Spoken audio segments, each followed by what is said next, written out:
Simon the sorcerer. Not apparently that he is apparently a wizard of some sort. I don't know what this looks like, right? Maybe he was like really good with the sleight of hand stuff. Like, is this your card? It is! Oh! It's the great power of God! He knew my card, you know? It's like, this is your drachma? You know, it's like, you know, pick a number between X and V, you know? I mean, apparently Gandalf here has some sort of like local celebrity. Like, you know, it's kind of well known.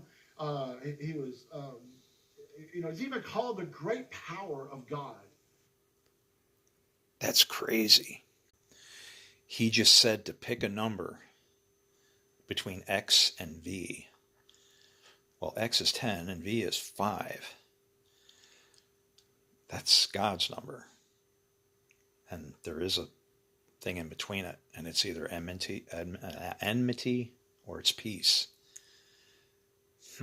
Interesting. Let's see what else he says. Start to refer to him as Simon Magnus, Simon the Magnificent, Simon the Great and Powerful. Like Oz, right? Maybe he's Oz, right? Maybe he's the Wizard of Oz. He hides behind curtains and has all the smoke and mirrors. Oh, I don't know. This is Simon Magnus, and that is a name that follows him down through kind of church tradition. Spoiler: this is not a hero. This is a villain in the story.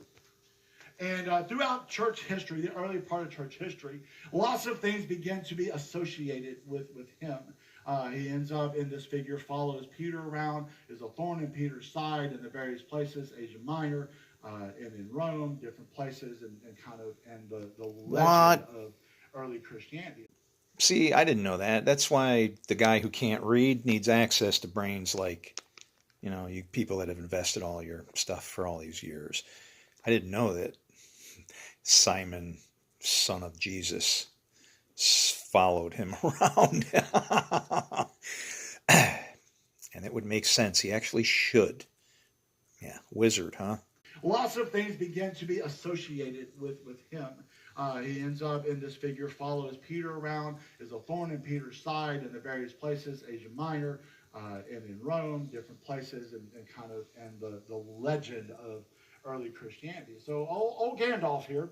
Oh, now that's crossing the line. And this is a part of his sermon where it seems to be more about, I don't know, Simon Bar Jesus than it is about Jesus. Watch it for yourself. I love you. I love you, Peter. You'll be fine. We'll get you back.